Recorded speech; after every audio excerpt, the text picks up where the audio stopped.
So much, Natalie. The Arkansas Razorbacks taking the field tonight for the Big Texas Bowl. Drew Amman joining us now live once again in Houston with more this morning. Drew.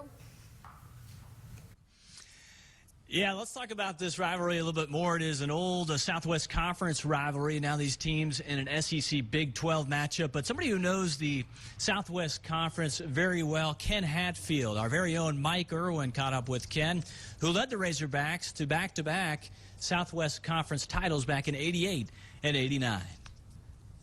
Now, there aren't too many Razorbacks that have approached this game from a standpoint of a player and a coach. We may have the only one right here in former Razorback Ken Hatfield, a member of the national championship team, and also a former head coach at Arkansas.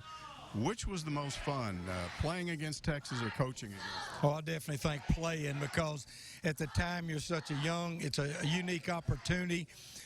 We'd played down here and, of course, lost to them my sophomore and junior years. 2 great classic games, and then to play them my senior year and then to beat them. It's something you dream about and something you just are so proud of, representing the whole state. Now, when Arkansas left the Southwest Conference in '91, there were people that said, okay, the rivalry's gone. But they played since 4 times. This will be the 5th. And each time it becomes a big game again. Does that surprise you? No, it doesn't surprise me. And I just am appreciative of both teams that are playing. But I'm appreciative for the opportunity it gives so many Arkansas people who rallied together to provide the impetus for Arkansas players to believe they could beat Texas all those years in the Southwest Conference and in the games subsequent to that. And it just brings back a lot of great memories and emotions for so many people with Arkansas ties. Now, when we talked to the players, the Razorback players, when this was first announced, they didn't have a feel for this, and they hadn't warmed up to it yet. And then about 2 weeks later, they were saying, we hate Texas. And I asked Sebastian Chitola, how did that happen? He said, hey, we heard from some ex-coaches, and we heard from some ex-players, and they convinced us. They educated us. Well, I think it does make a difference when you understand what it means to so many other people. And it's not just a one game, let's go to the bowl. I think the players know they're representing not just their team this year and end up with a winning record, but they're also representing many years of effort and support and loyalty and calling the Hogs in every year, 365 days from one to the other. Sometimes it's a long year, sometimes a short year, but it means so much to so many people, and I think they've kind of gotten that message by now.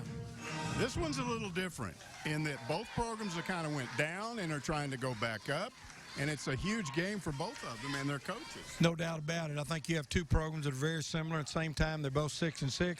They both want to end up their season on a winning note, and to have a winning record for the year would mean an awful lot to them.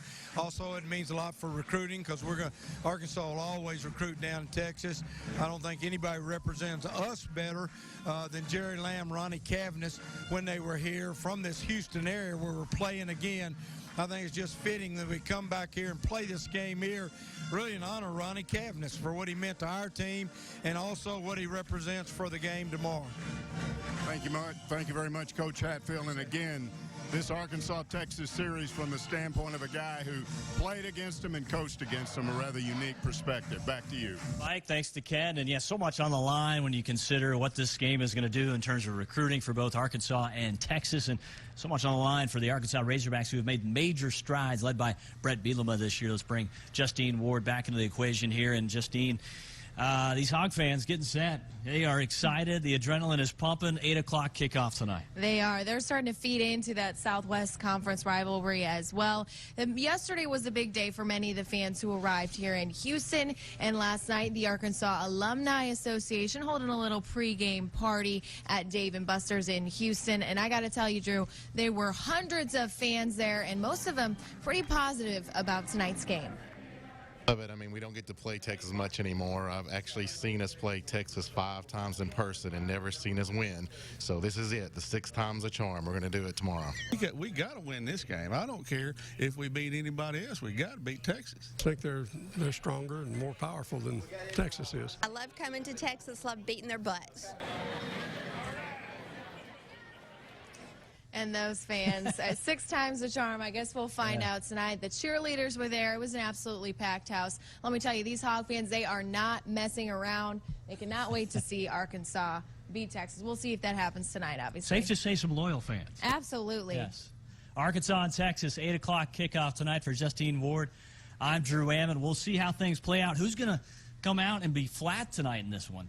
Maybe neither team. I don't know, but it's been a 4-week layoff, so we'll wait and see. 8 o'clock kickoff for the Hordes and Hogs. That does it for now here from the media headquarters, the Media Hotel here in Houston. Game kicks off at NRG Stadium tonight. Back to you.